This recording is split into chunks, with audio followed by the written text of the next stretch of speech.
There's nothing here like Ghana man time or African time. I don't know if it's like a spirit that enters them. And it's gross disrespect to call an elderly person just by their first name. You see people's gele, the head gear alone. Ghana there, straydogs.com. Hey, chale, hey, chale. Africa is a continent. It's a continent.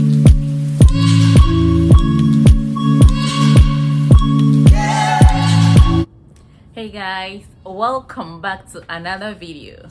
This video is by Kind Ketsi, my phone and my tripod. Okay guys, enough of the jokes. Well, I am practicing because I know very soon this channel will grow so much. We'll be working with big brands that will be sponsoring the videos. So yes, why not call things that are not into being, you know, as though they were. That's what the Bible says you should do. So yes, I'm just speaking it into being. Well, that being said, guys, if you're new here, subscribe and hit that notification bell, okay? And to our returning subscribers, you are so much welcome, very much welcome. Thank you for all the support. Thank you so much for rooting for us. So as you might have seen from the title, cultural shock here in the United States. It's not been easy. Well, there are some of them that are not so much of a shock because, you know, this is not my first time outside the shores of Ghana, okay? So it's not much of a shock, but it's still a shock. The very first one is time consciousness.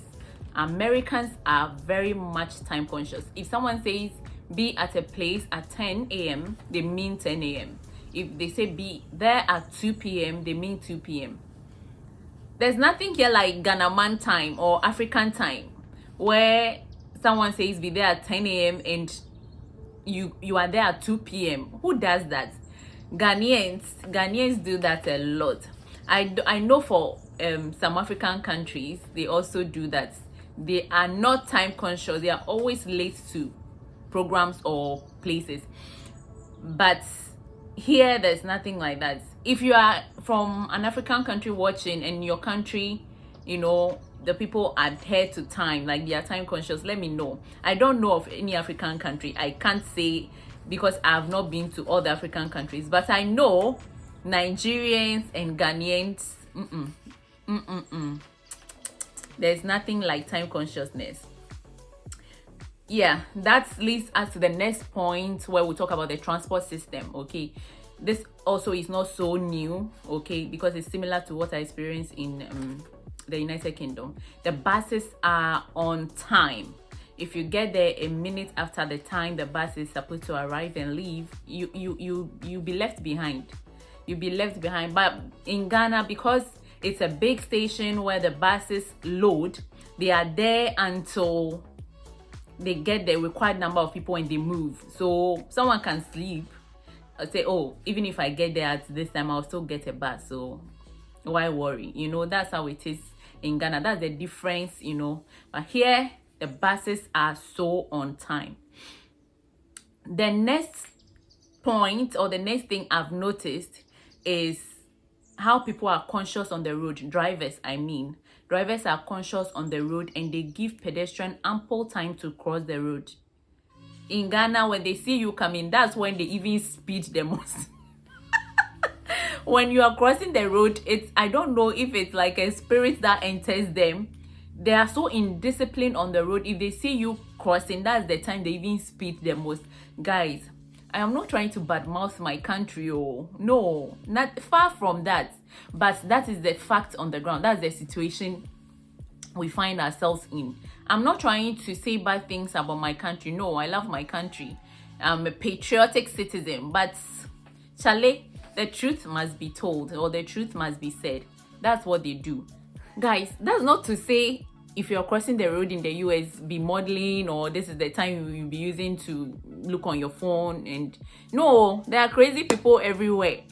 The fact that I'm saying they are conscious on the road doesn't mean someone cannot run you over. There are crazy people everywhere. So no matter where you find yourself, just be careful and be conscious. Also, I've realized that here there's no honking. They don't honk or toot their horns anyhow, you know. But Ghana, honking is I don't know how to describe it. They use their honks to greet each other, to insult each other, you know, anyhow, just honking anyhow, anywhere, anyhow. That's what they do, just honking anyhow. And also here, still with the, you know, traffic regulations, if I should put it that way, when they get to intersections of roads, where roads intersect, okay, or junctions, and they put the stop sign, they actually stop and look, you know, they actually stop and look before they continue driving. But that is not the case in Ghana. That is not the case in Ghana. They just drive anyhow. The indiscipline is real. It's so real. Okay. Another thing is the names. I'll start with names first and then come down to titles.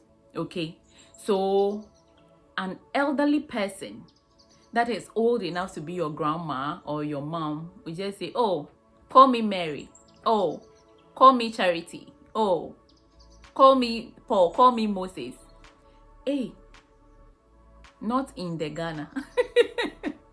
Not in Ghana. It's gross disrespect to call an elderly person just by their first name. Gross disrespect. Even if the person is 2 years older than you, you are supposed to accord respect by attaching either sister or auntie. You cannot call an elderly person just by their name. No, it won't happen. It's not gonna happen. Yes. And also titles. Back then in Europe, when I was schooling, a professor emeritus, he just came to class and said, oh, call me Tim. What? Call you Tim? Hey. In Ghana, they will make sure they let you know. You know, they let you know their title. There was this scenario where I worked with a boss, you know, my manager, and I didn't know he had attained a title. I didn't know he had finished his doctorate degree, and so he's now called a doctor. He now has a doctor attached to his title. So I just went and called him. We used to call him Mr. So and so. I called him, oh, Mr. So and so. He didn't even wait for me to land. Stop right there. He mentioned my name. I'm no longer Mr. Oh, I'm now a doctor. Call me doctor. Hey! Hey! Call me doctor. Ghanaians don't joke with their title. They make sure they let you know. And one thing I realize is that with academic titles, these whites are not so much, you know, they don't flaunt it so much. They are not so much interested unless they go to these academic meetings or boards. That's where they write it, or that's where they make people know their titles. Not in an everyday situation, or no, they don't do that. But trust me, Ghanaians will let you know. You guys, let me know if that's the situation in the part of the world you're watching from. I don't know if other African countries do this, but in Ghana, they will make you know. With that being said, it is hard for me. It is really hard for me to call an elderly person just by their first names. So if I address you by sister this or auntie that, kindly bear with me. That's how I was brought up, okay? One thing I've also noticed is that here in America, people go to church dressed all simple, maybe a shirt and a jeans, you know, they just simple. In Ghana, moke. The heels, the laces. The least said about it, the better. And that also goes for weddings. Weddings, when you see people's gele, the headgear alone. When you see people's headgear alone, you run. But here it's just simple. They just wear simple things, you know, to weddings, to no pressure. Oh, one thing I've also noticed is that here, people, this particular one dear, babe, please let me know. Let me know in the comment section. I am not alone in this, right? I am not alone in this. The pastor, the pastor of where I fellowship, guys, the pastor is out. Even if it's cold in this snow, he is outside. He's not even at the door of the church, the entrance. He's at the driveway of the church, welcoming people to the church, greeting people. Oh my God, I've never seen this in Ghana. Maybe I don't know if it's the church I was going to in Ghana, but I've never seen. But I've not been to only one church in Ghana. I've not seen this in Ghana. What I know is that you will not see the pastor in Ghana until it is time for preaching. That's when he comes from some room, behind room, you know, some room. I don't know. This man will be outside in the cold greeting everybody, and I think it's very nice. It's so nice. It's one of the nicest things I've seen here since I came. It's so beautiful. I don't even know the right word to describe it. It is so nice to see. I'm not talking about the junior pastors or junior pastor, or the senior pastor.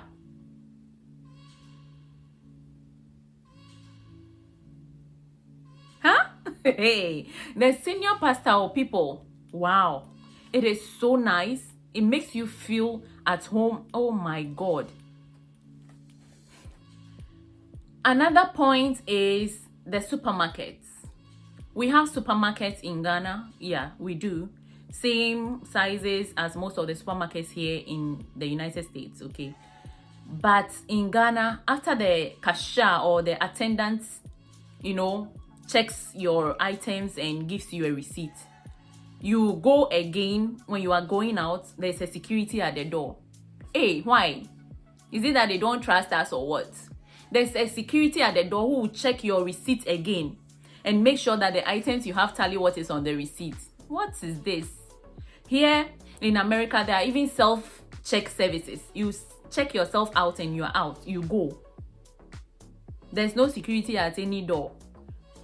Just say the trust issues. Anyways,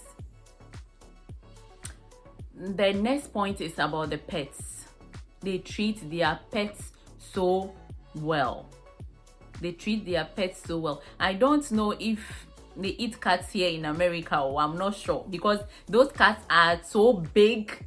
They eat good food and they are treated so nice. They sleep in the same spaces and are in the same spaces as the owners. Not in Ghana where, you know, you see Ghana there, straydogs.com. You see stray dogs everywhere. They are just roaming about. Here they keep their pets well. The dogs or cats are very well catered for. And not to say I'm just mentioning dogs and cats, that's the only type of pets they have. They have different things as pets. But then I'm stressing on the dogs and cats because that's what is common in Ghana, you know. That's what people claim to keep as pets, but then they are hovering and moving about anyhow. Stray dogs everywhere. And some people keep the cats for something else, you know. Later they will kill it and eat. Yes, you guys, let me know if they eat cats or dogs in wherever you are coming from. Ghanaians eat dogs too, but a particular group of Ghanaians, okay? Yeah, not all Ghanaians. Guys, my next point is the weather forecast. Here, without the weather forecast, you might even be stranded outside or even die of cold outside or something. Is that extreme? They heavily rely on their forecasts and it's accurate. In Ghana, we don't rely on forecasts.